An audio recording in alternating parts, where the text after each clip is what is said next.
नमस्कार। मैं डॉक्टर गोपीराम शर्मा आपका स्वागत करता हूँ। आज हम जीवनी साहित्य को पढ़ते हैं। जीवनी गद्य की वह विधा है जिसमें कोई लेखक किसी दूसरे व्यक्तित्व के जीवन के बारे में साहित्यिक शैली में वर्णन करता है। अर्थात जीवनी होने के लिए तीन शर्तें आवश्यक हैं। एक है कि वो गद्य की विधा होनी चाहिए, दूसरी उसमें किसी महान व्यक्तित्व या किसी खास व्यक्तित्व के जीवन के बारे में चित्रण होना चाहिए, और दूसरा वो साहित्यिक शैली होनी चाहिए। जीवनी के बारे में जब कोई लेखक वर्णन करता है तब उस व्यक्ति के जीवन से संबंधित यथातथ्य घटनाओं का वर्णन किया जाना बहुत जरूरी है। उसकी शोध परख उसको होनी चाहिए। उसके जीवन के जो काले सफ़ेद पक्ष हैं उनके चित्रण करते समय यह लेखक को ध्यान में रखना चाहिए कि यथार्थ को वो छोड़े नहीं, सत्य को वो छोड़े नहीं, परंतु ऐसा भी ना हो कि जब उसके स्याह पक्ष, काले पक्ष चित्रित किए जाए तो वह इस रूप में न आ जाए कि जिस रूप में व्यक्तित्व का वर्णन करना हो उस अधिक मुखर होकर दिखने लगे। और ऐसा भी ना हो कि लेखक किसी व्यक्तित्व के प्रति आत्मनिष्ठ भाव रखते हुए उसके प्रति नरमी बरते, अर्थात किसी व्यक्तित्व के प्रति वस्तुनिष्ठता का भाव रखते हुए भी निरपेक्ष भाव रखते ही जीवनी का वर्णन किया जाना चाहिए। हिंदी में जो जीवनी साहित्य है वह उतना लोकप्रिय तो नहीं हुआ, परंतु ये भी एक गद्य की महत्वपूर्ण विधा के रूप में स्थापित होते जा रहा है। हम देखते हैं कि प्रमुख जीवनियाँ जो हिंदी साहित्य को समृद्ध कर रही हैं कौन कौन सी हैं। गोपाल राम शर्मा शास्त्री और 1881 में इनकी दयानंद दिग्विजय नाम से इन्होंने जीवनी की रचना की। बाबू राधा कृष्णदास इन्होंने भारतेंदु हरिश्चंद्र का जीवन चरित्र इस शीर्षक से जीवनी लिखी। आचार्य रामचंद्र शुक्ल ने बाबू राधा कृष्णदास जीवनी लिखी। घनश्याम दास बिड़ला बापू, सुशीला नायर बापू के कारावास की कहानी, ब्रजरत्न दास भारतेंदु हरिश्चंद्र, रामचंद्र वर्मा महात्मा गांधी, मनमथनाथ गुप्त चंद्रशेखर आजाद, रामवृक्ष बेनीपुरी की जीवनी द्वारा लिखी गई है वो है जयप्रकाश नारायण। ये जो मैं पहले बोल रहा हूँ वो जीवनीकार है, इनके ऊपर जीवनी नहीं है, और इन्होंने जो जीवनी लिखी है वो बाद में, जैसे बलराज मधोक इन्होंने जो जीवनी लिखी है वो है डॉक्टर श्यामा प्रसाद मुखर्जी, इन पर जीवनी लिखी। इसी तरह से राहुल सांकृत्यायन ने स्टालिन, कार्ल मार्क्स, लेनिन, माओ त्से तुंग इन सब की जीवनियाँ लिखी हैं।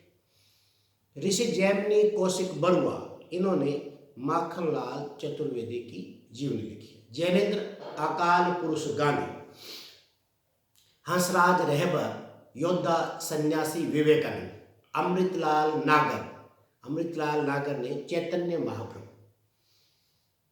रामविलास शर्मा मार्क्स और एशियाई समाज, रामनिवास जाजू मरुभूमि का वह मेघ, शिवरानी देवी प्रेमचंद घर में, अमृत राय कलम का सिपाही, मदन गोपाल कलम का मजदूर, रामविलास शर्मा निराला की साहित्य साधना, विष्णु प्रभाकर आवारा मसीहा बहुत इंपॉर्टेंट है, शिवसागर मिश्र दिनकर एक सहज पुरुष, शोभाकांत बाबूजी, विष्णु चंद्र शर्मा अग्निसेतु, जगदीश चंद्र माथुर जिन्होंने जीना जाना, कमला सांकृत्यायन महामानव महापंडित, विष्णु चंद्र शर्मा समय साम्यवादी, प्रतिभा अग्रवाल प्यारे हरिश्चंद्र जी, सुलोचना रांगे, रांगे राघव के अंतरंग परिचय, इस नाम से जीवनी लिखी। बिंदु अग्रवाल, स्मृति के झरोके से, ज्ञानचंद जैन, कथा शेष, महिमा मेहता, उत्सव पुरुष नरेश मेहता, कुमुद नागर, वटवृक्ष की छाया में, गायत्री कमलेश्वर, कमलेश्वर मेरे हमसफर, कृष्ण बिहारी मिश्र, कल्पतरु की उत्सव लीला, विजय बहादुर मिश्र, आलोचक का स्वदेश, नरेंद्र मोहन, मंटो जिंदा है, पुरुषोत्तम अग्रवाल, कोलाज अशोक वाजपेयी, अखिलेश, अखिलेश की जीवनी है मकबूल, राजकमल राय, इनकी है शिखर से सागर तक।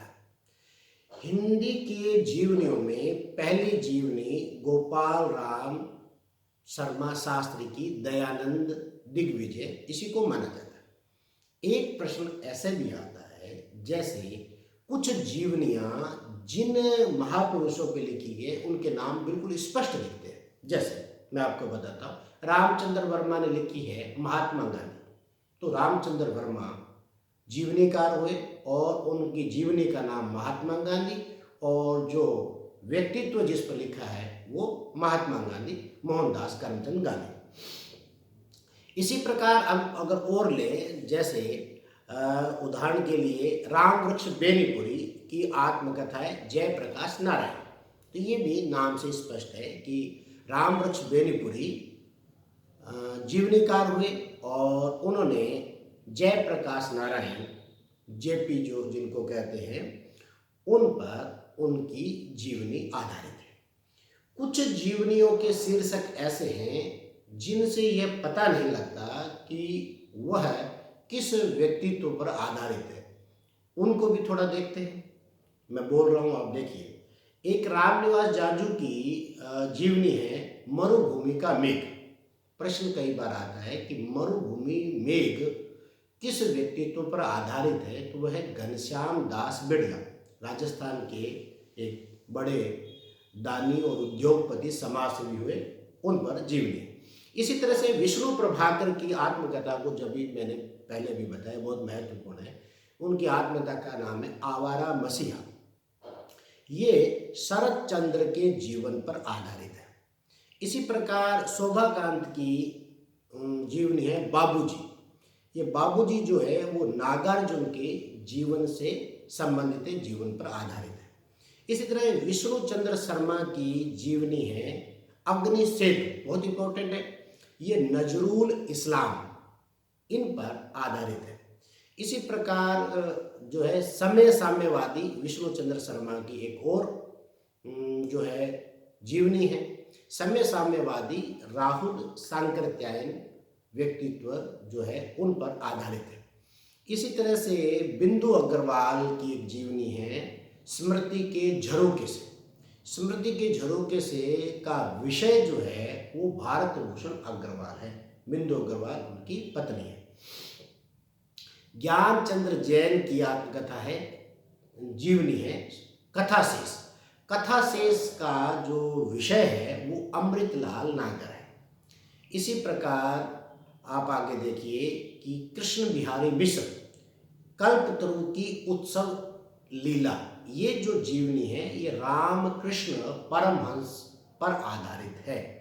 और इसी तरह और आखिरी राम कमल राय ने जो जीवनी लिखी है उस जीवनी का शीर्षक है शिखर से सागर तक। और ये शिखर से सागर तक का जो है वो अगेय के जीवन पर आधारित है।